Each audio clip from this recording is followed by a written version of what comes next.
Bonjour, je suis Elodie du site byelodie.fr. By, ça s'écrit B-Y, pour symboliser que je viens par là, je passe chez vous, je viens à vos côtés, vous aider à ranger tout le bazar que vous pouvez avoir chez vous et qui vous dérange. Et ensemble, on met en place une meilleure organisation pour que ça convienne à tous les membres de votre famille. Aujourd'hui, nous allons parler du printemps. Comment faire en attendant le printemps, faire le minimum pour survivre dans la maison, puisque métro, boulot, dodo, on a le temps de rien pendant la semaine, le week-end, souvent on est invité, et au final, vous avez du mal à faire...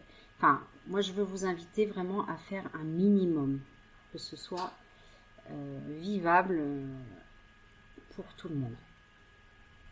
C'est vrai qu'en hiver, je ne peux pas vous dire le contraire, vous trouvez plus facilement des excuses qui vous empêchent de vous mettre à ranger la maison. Mais ce n'est pas une raison suffisante pour ne rien faire du tout. Vous savez comme moi que ce n'est pas parce que vous remettez les choses à plus tard qu'elles se feront plus facilement ensuite. Au contraire, plus vous procrastinez, plus la tâche sera lourde à réaliser. Premièrement, le minimum vital à ranger dans la maison pour que chacun circule. Alors, mieux vaut quand même se forcer à en faire un peu de temps en temps.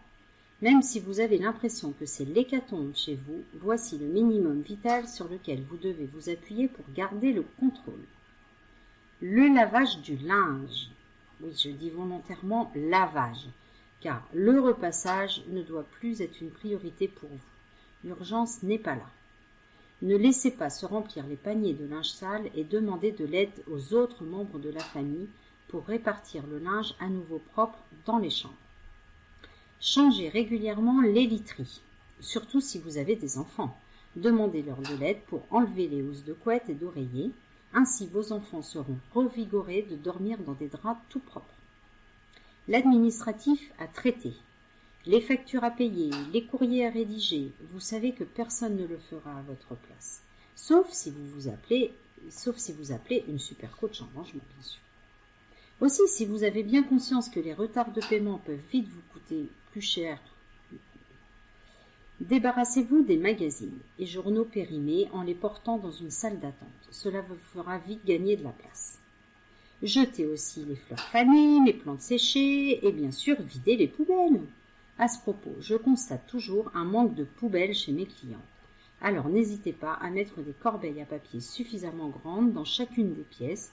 Vous constaterez vous-même que l'action de mettre à la poubelle se fait mieux pour tout le monde. Aussi, gardez une cuisine fonctionnelle. Ne laissez pas le plan de travail encombré par plein d'autres choses. Enlevez tout ce qui traîne autour de l'évier, qui ne sert absolument à rien, mais dont vous ne savez que faire.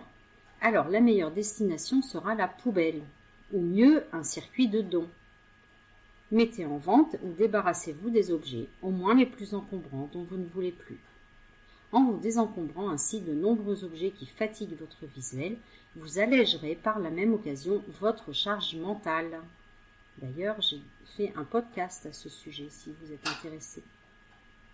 Deuxièmement, allez plus loin en planifiant des actions sur le plus long terme. Projetez-vous sur les mois à venir, juste en posant des dates dans l'agenda. Veillez toutefois à ce qu'elles soient réalistes. Sans forcément mettre les mains dans le cambouis et déplacer tout ce qui est contenu dans une pièce que vous devez refaire par exemple, vous pouvez très bien passer les week-ends de janvier-février à choisir la nouvelle déco de cette pièce que vous souhaitez rénover. Une fois le ton choisi, vous pourrez en choisir les peintures, les carrelages. C'est aussi préférable de contacter les ouvriers plusieurs mois à l'avance pour leur faire les devis.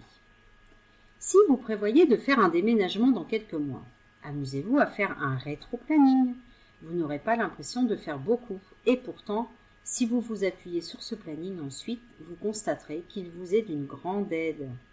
Aussi, tout ce que vous aurez posé sur papier ne pèsera pas sur votre charge mentale. J'espère que ces conseils de survie, de fin d'hiver, vont vous aider à terminer l'hiver plus sereinement. Fixez-vous aussi quelques petits objectifs dans le temps en termes de rangement à faire par vous-même. Et si rien n'a changé à la date butoir, vous savez que vous pourrez compter sur moi. à bientôt pour un prochain podcast du site byelodie.fr.